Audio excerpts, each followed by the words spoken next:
A young black teenager walks into a store, excited to finally buy something he's saved for months. But in moments, his joy turns into humiliation when a racist security guard accuses him of stealing, right in front of everyone. What the guard doesn't know is that this boy's father is someone he should have never crossed. And when the truth comes out, the entire store is left speechless. The small corner of Greenwood Mall was buzzing with the usual Saturday crowd.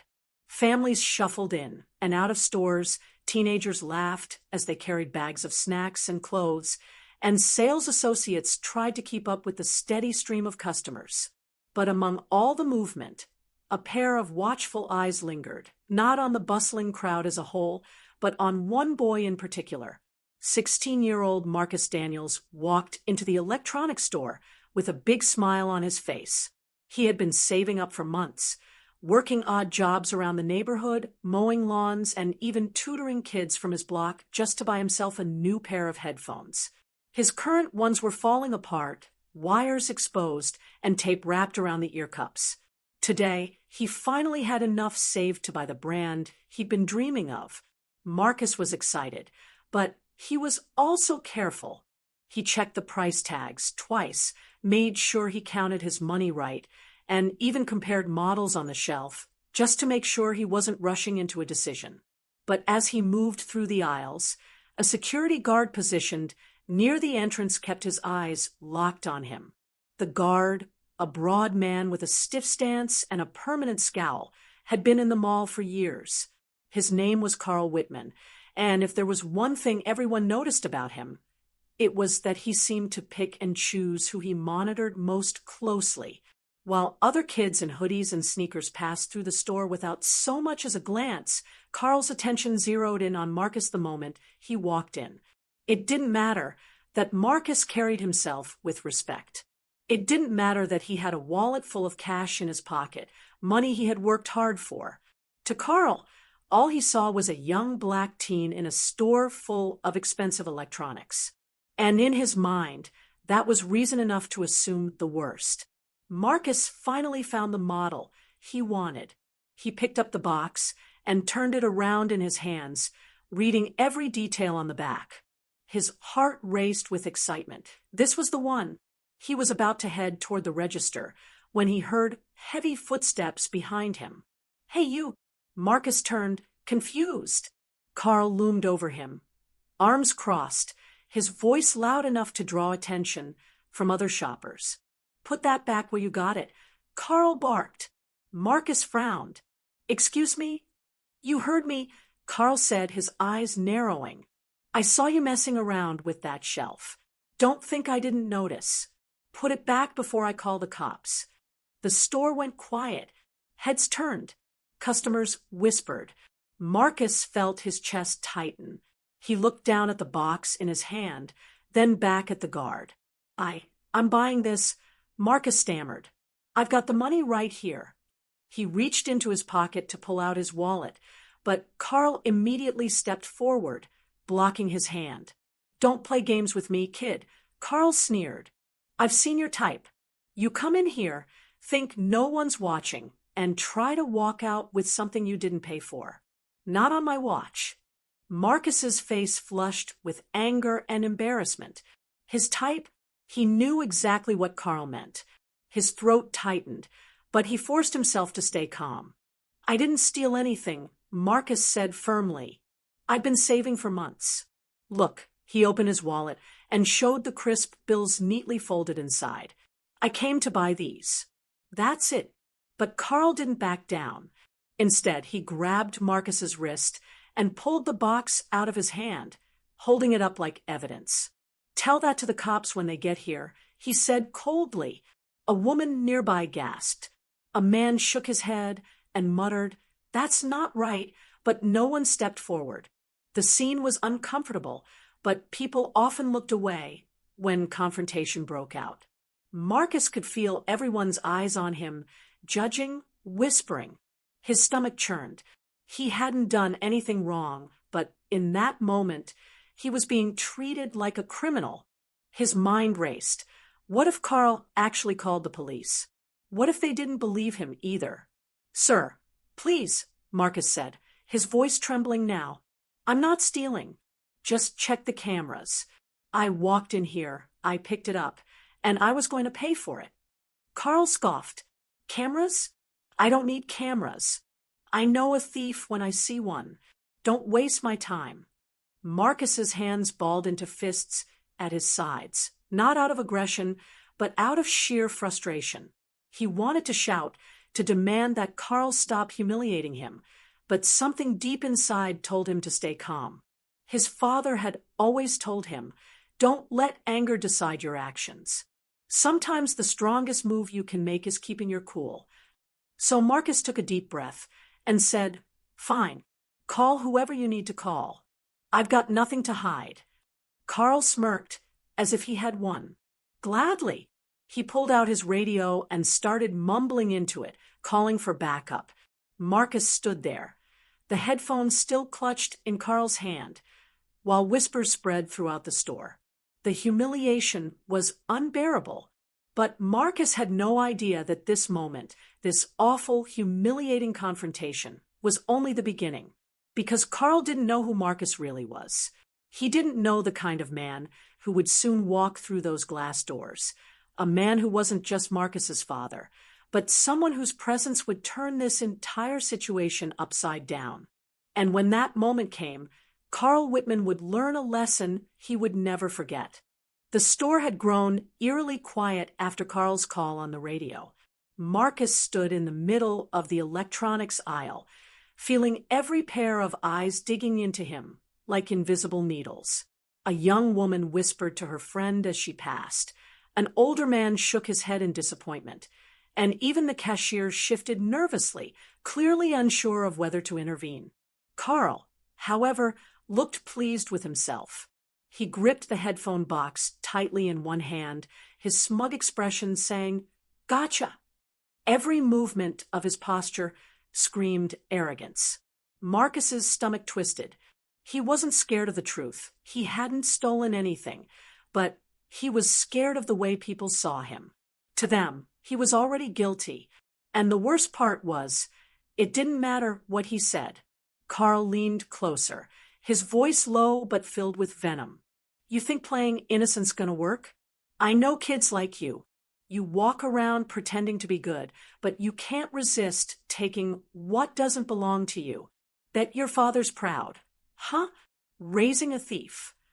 Marcus's chest tightened. The insult wasn't just about him.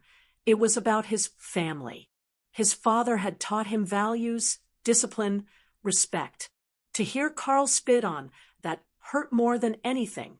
Before Marcus could respond, the automatic doors at the front of the store slid open with a hiss. The sound of polished shoes echoed on the tile floor as a tall man in a crisp suit walked in. His presence immediately commanded attention, not because he was loud or dramatic, but because he carried himself with a confidence that couldn't be ignored. It was Marcus's father. David Daniels wasn't just any father. To Marcus, he was his role model, strong, principled, and fair. To the world outside, though, he was something else entirely, a respected federal judge with a reputation for dismantling injustice wherever he found it. The moment he stepped into the store, heads turned. The crowd seemed to part slightly, as if instinctively making space for him. His sharp suit, polished shoes, and the calm but authoritative expression on his face made him stand out in a way that demanded respect. Marcus. David's voice was steady but firm. Marcus's head snapped up. Dad. Relief flooded his face, but embarrassment followed quickly. He hated that his father had to see him like this, humiliated, accused, treated like a criminal. Carl glanced over his shoulder at the newcomer, sizing him up quickly. To him, David was just another black man walking into the store. The security guard straightened his stance, puffed his chest, and sneered. This your kid? Carl asked, his voice dripping with disdain. Figures. He was caught trying to steal these. He held up the headphones like a trophy, proud of his so-called catch. David's eyes flicked from the box to his son, then back to Carl. His expression didn't change, but his silence carried more weight than Carl's accusation. Slowly, he walked closer, every step measured and calm. "My son doesn't steal," David said finally, his tone calm but absolute. "So, I suggest you think carefully about what you just accused him of." Carl scoffed. "Oh, please. You think I didn't see him? He had those stuffed under his arm, like he was walking out. Don't try to play the protective parent card with me. I know what I saw." David raised an eyebrow, his voice unshaken. "Then show me the footage. Surely a man in your position wouldn't accuse a teenager without evidence." Carl hesitated. The cameras. He hadn't actually checked them. He had relied on his own bias and assumptions. But he wasn't about to admit that. "I don't need footage," Carl snapped. "I've been working security for years. I can spot a thief from a mile away." David's calm demeanor didn't falter. In fact, it seemed to grow stronger, like steel beneath silk. "No, what you spotted wasn't a thief. What you spotted was the color of his skin." The words hit like a thunderclap. Shoppers gasped audibly. A mother clutched her child's hand tighter. The cashier stopped scanning items altogether, staring wide-eyed at the unfolding scene. Marcus's heart pounded. He had never seen his father so direct, so sharp in public. David wasn't shouting. He wasn't angry. But his words carried a weight that crushed Carl's arrogance with every syllable. Carl's face flushed. "Watch it," he growled. "You people always want to pull the race card when you get caught. I don't care who you are. Your kid was stealing, and that's the end of it." The store was silent again, tension so thick it could be cut with a knife. David took one slow step closer, now standing inches from Carl. His eyes were calm but piercing, the kind of gaze that stripped away every lie and exposed the truth beneath. "Do you even know who I am?" David asked quietly. Carl laughed, but it was shaky, uncertain. "Why should I care?" David leaned in slightly, his voice still low, but now carrying the unmistakable weight of authority. "My name is Judge David Daniels. Federal Court. And you just laid your hands on my son while falsely accusing him in front of half this store. So, yes, I think you should care." The color drained from Carl's face instantly. His smirk vanished. The confidence in his posture crumbled. Around them, whispers spread like wildfire. "He's a judge. Did you hear that? That's his dad." Marcus looked at his father with wide eyes, pride swelling in his chest. This was the moment Carl's arrogance would unravel. And though Carl tried to recover, stammering something about procedure and doing his job, everyone in that store could see the truth. He had made a grave mistake. Because this wasn't just about a teenager and a pair of headphones anymore. This was about prejudice, respect, and the kind of justice that Carl Whitman had no power to escape. The silence in the store was deafening. Even the soft hum of the overhead lights seemed to vanish, swallowed up by the weight of David Daniels's words. The name carried power. Everyone in Greenwood had heard of Judge Daniels, the man who had taken on corrupt corporations, the man who had stood firm in courtrooms where others would have bent under pressure. Now, here he was standing in the middle of an electronics store, calm as stone, his hand resting gently on his son's shoulder. Carl's face flushed red, then pale, then red again. His eyes darted around the room, searching for some kind of support, but none came. The customers who had once been silent spectators were now openly staring, their judgment heavy in the air. Some even pulled out their phones, recording the moment. "Judge," Carl said at last, his voice faltering. I didn't know. I was just doing my job." David's eyes didn't leave his.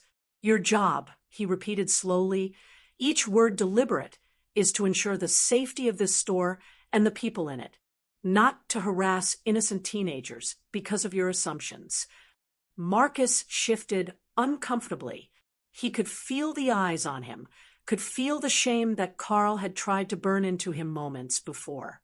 But now, that shame was lifting replaced by something else: pride. His father wasn't just defending him. He was teaching the whole room what justice looked like. Carl tried to recover his composure. He straightened his shoulders, attempting to regain his tough stance, but the cracks were obvious. Look, if your son really wasn't stealing, then fine. But you can't fault me for being suspicious. He looked nervous, and… Nervous? David cut in, his tone sharp now. Wouldn't you look nervous if someone was glaring at you the moment you walked in? My son worked for months to save money for those headphones. He walked in here with pride and excitement, and you stripped that away with one accusation. A murmur of agreement rippled through the crowd. A middle-aged woman near the registers spoke up. He didn't do anything wrong. I saw him looking at the shelf. He was just shopping like everyone else. Carl's jaw clenched. Ma'am, with all due respect, you don't know the signs like I do. David's voice rose, not in volume, but in power. It was the voice that had silenced packed courtrooms, the voice that made even seasoned lawyers hesitate. No, what you saw weren't signs of theft. What you saw were the signs of your own prejudice. You didn't see a boy buying headphones. You saw the color of his skin and decided it was evidence enough. The words hung heavy in the air. Marcus felt chills run down his spine. He had heard his father speak in court before, but never with such precision, never so personal. Carl's face contorted with anger. He was losing control of the narrative, and he knew it. You can't accuse me of racism just because I was doing my job, he barked, his voice rising now. If I'd ignored him and he actually stole something, then what? Then I'd be the one in trouble. David took a step closer, his presence overwhelming. Then perhaps you should start doing your job correctly by treating every customer with fairness and respect, instead of using your bias as a shortcut for evidence. The store erupted into whispers again. Someone clapped softly. Others nodded. Carl glanced at the phones recording him and realized the damage was already done. If this video went online, and it surely would, he'd be the face of disgrace by morning. His hands shook slightly as he lowered the headphone box, placing it back into Marcus's hands. Here, he muttered, his voice trembling despite his attempt to sound firm. Take it. You want it so bad. It's yours. Marcus stared at the box in disbelief. He had never wanted pity. He had wanted dignity. But in Carl's gesture, there was no dignity, only defeat and bitterness. He tightened his grip on the box, looked at Carl straight in the eye, and said, I don't need you to give me anything. I earned this. The room went quiet again. David looked down at his son, pride swelling in his chest. The boy had spoken with more courage than many grown men would in his place. Carl looked like he had been slapped. He opened his mouth to respond, but no words came out. For the first time that day, he seemed speechless. David took that silence and filled it. This ends now, he said, his voice carrying through the store. My son has been humiliated in public without cause, and this man has refused to provide evidence. The next steps are simple. We'll be contacting mall management, and I'll be filing a formal complaint. Carl panicked. Wait, hold on. Let's not get ahead of ourselves here.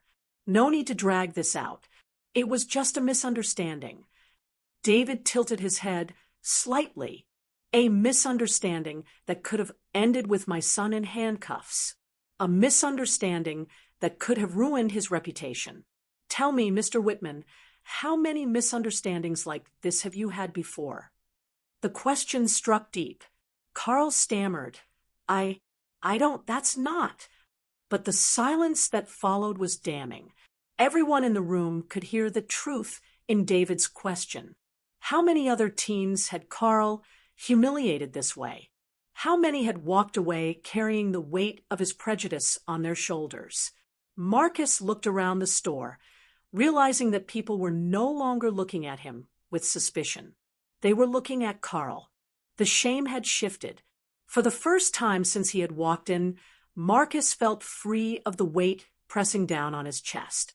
His father's presence had turned humiliation into justice, and though Carl still stood there in uniform, badge on his chest, it was clear to everyone watching. The real authority in the room wasn't him. It was the man standing beside his son.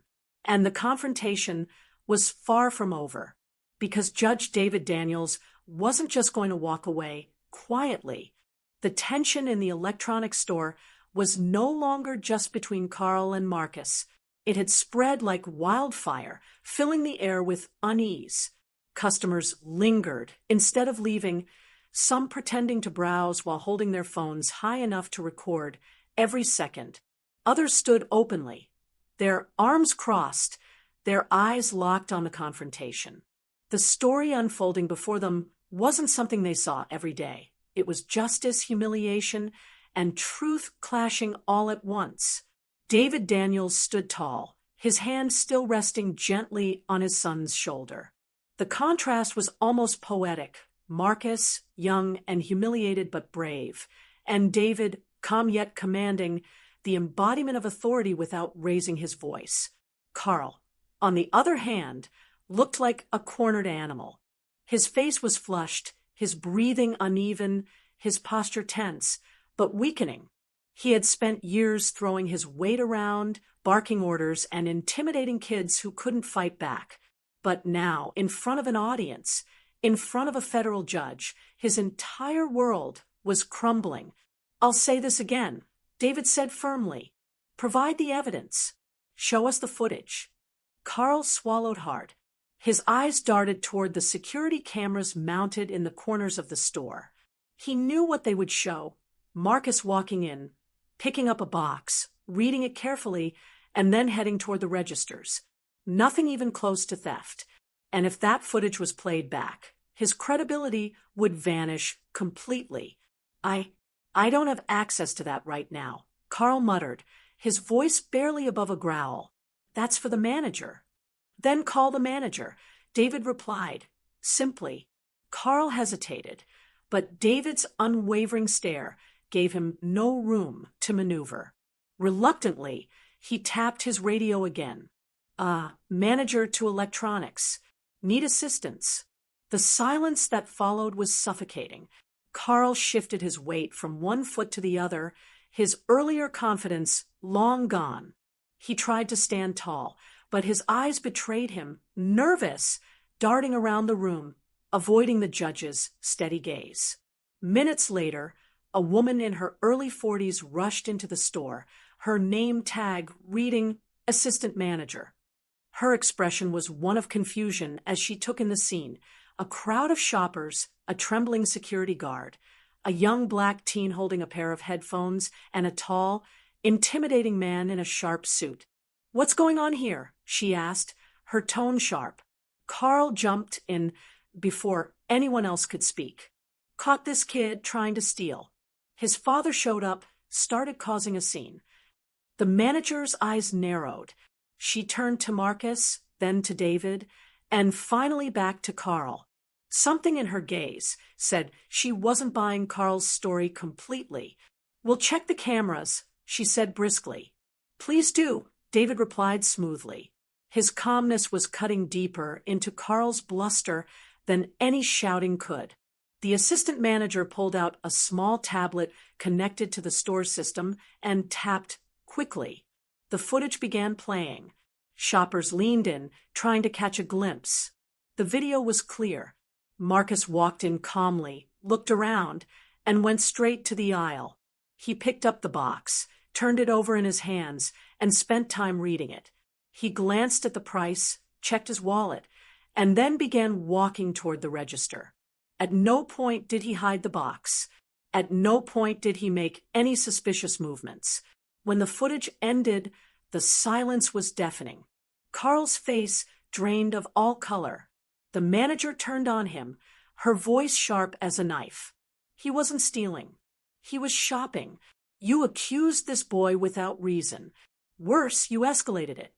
Carl sputtered, his mouth opening and closing like a fish. I thought."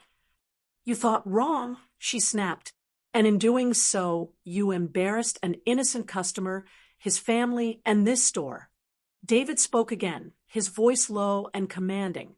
Embarrassment is the least of it. My son was grabbed and accused of theft without evidence. This isn't just poor judgment, it's harassment. The words carried like a gavel hitting the bench. Customers whispered, some shaking their heads, others muttering things like unbelievable and disgrace. The phone's recording captured every word. The manager's expression faltered. She looked at David, really looked at him, and recognition dawned in her eyes. You're Judge Daniels, aren't you? Yes, David confirmed, his voice calm. And I assure you, this will not be swept under the rug. Carl's breathing grew heavy. His eyes widened in panic. Wait, look, I just made a mistake. I didn't mean any harm. No harm. David cut in, his voice sharper now. You humiliated my son in front of strangers. You laid your hands on him. And if I hadn't walked in when I did, you were ready to call the police on a boy who did nothing wrong. Tell me, Mr. Whitman, what would have happened then? Carl stammered, unable to form words. David leaned closer, his tone calm but devastating. What happens when police respond to a call about a thief?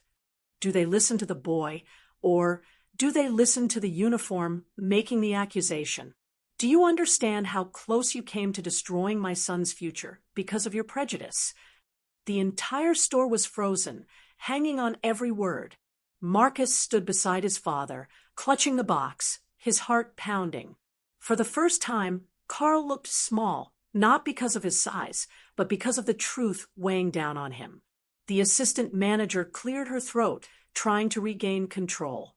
Judge Daniels, on behalf of this store, I deeply apologize for what happened. This is unacceptable. We'll be filing a report internally, and I assure you this matter will be addressed. David gave a slow nod, but his gaze never left Carl. It better be, because I intend to follow this matter personally. Carl looked like he might collapse. Sweat beaded his forehead, his uniform suddenly feeling more like a costume than armor. He opened his mouth to protest again, but nothing came out. The crowd, once silent, now murmured with satisfaction. Some clapped softly, others muttered, "That's right," under their breath. The power dynamic had shifted completely. Carl wasn't the authority anymore. He was the example. And everyone knew it. For Marcus, the humiliation of earlier was being rewritten before his eyes. His father had turned the narrative around, not just defending him, but making sure the truth came out for all to see. But David wasn't finished yet, because this wasn't just about one security guard and one incident. It was about the principle, and Judge Daniels had no intention of letting the lesson go unlearned. The crowd inside the electronics store seemed frozen in time. For a moment, no one moved, no one spoke. Every eye remained fixed on Carl, the security guard who only minutes ago had puffed out his chest like the king of the store, now reduced to a stammering figure drenched in shame. The silence wasn't empty. It was heavy, like the pause in a courtroom before a verdict. And standing at the center of it all was Judge David Daniels, calm and composed, the embodiment of authority. His hand still rested on Marcus's shoulder, a silent but powerful gesture that said, "You are not alone. You will never be alone." The assistant manager glanced nervously between David and Carl, clearly unsure how to proceed in front of a federal judge, customers recording on their phones, and the bubbling tension that had turned this store into a stage. Finally, she cleared her throat. "Judge Daniels, again, I apologize deeply. This is not reflective of how we operate here. I will be filing an immediate report, and Mr. Whitman will be suspended while this is investigated." Carl's eyes widened. Suspended? What? For what? You were just profiling a teenager. David cut in sharply, his voice slicing through Carl's protest like a blade. You were just humiliating him in public without a shred of evidence. You were just putting your prejudice ahead of your duty. That is what you were just doing. The crowd murmured in agreement. A man near the register spoke up, his voice steady. He's right.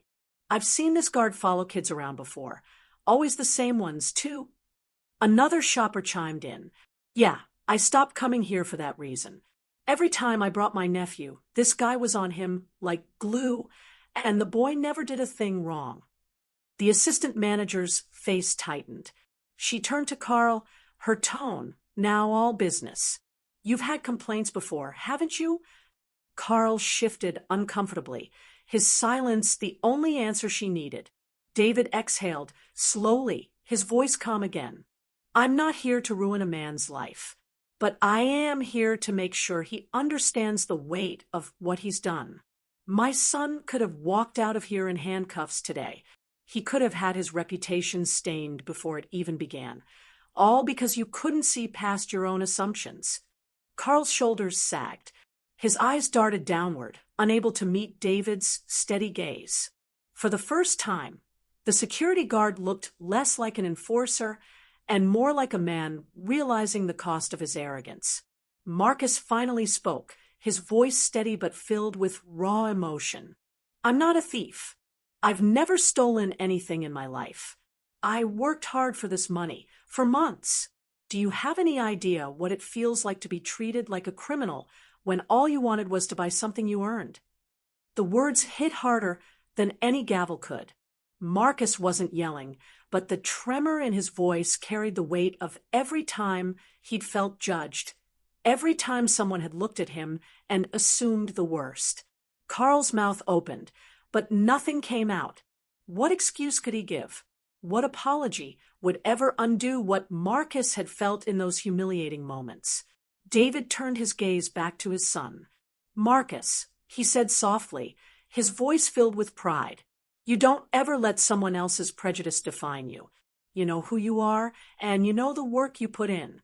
That's all that matters. Understand? Marcus nodded, his chest tightening, not from fear this time, but from pride. His father wasn't just defending him. He was showing him how to rise above, how to let dignity and truth speak louder than anger. The assistant manager stepped forward. Judge Daniels, young man, please allow me to make this right. Your purchase today will be complimentary, and I'll personally ensure this incident is addressed at the highest level. Marcus glanced at his father, unsure whether to accept. David shook his head gently. No, my son doesn't need charity. He came here to buy something with his hard-earned money, and that's exactly what he will do.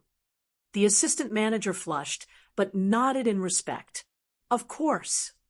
Marcus stepped forward, placing his cash on the counter, his hands steady now. The cashier, clearly moved by everything that had unfolded, handled the transaction with care, almost reverently. When she handed Marcus the bag, she leaned closer and whispered, "Good for you. Don't let anyone take away your pride." Marcus smiled faintly, gripping the bag tightly. As David and Marcus turned to leave, the crowd parted once more, but this time it wasn't out of fear, it was out of respect. Some clapped softly. Others nodded. A man muttered, "That's how you handle it." Carl remained rooted in place, his uniform heavy on his shoulders, his authority shattered. The phones pointed at him would carry the truth far beyond this store. The judge hadn't needed to shout, hadn't needed to rage. His calmness, his clarity, and the undeniable truth had been more powerful than any threat. At the door, Marcus paused and looked back one last time. His eyes locked with Carl's. For a moment, there was no anger, no humiliation, only a silent message. You were wrong, and I will not let that define me. Then Marcus walked out with his father at his side, the afternoon sun spilling across their path. The world outside buzzed on, unaware of the storm that had just passed inside. But for Marcus, everything had changed. He had faced humiliation and injustice, but he had also witnessed the power of truth, dignity, and the unwavering strength of a father's love. And for Carl Whitman, the lesson was one he would never forget.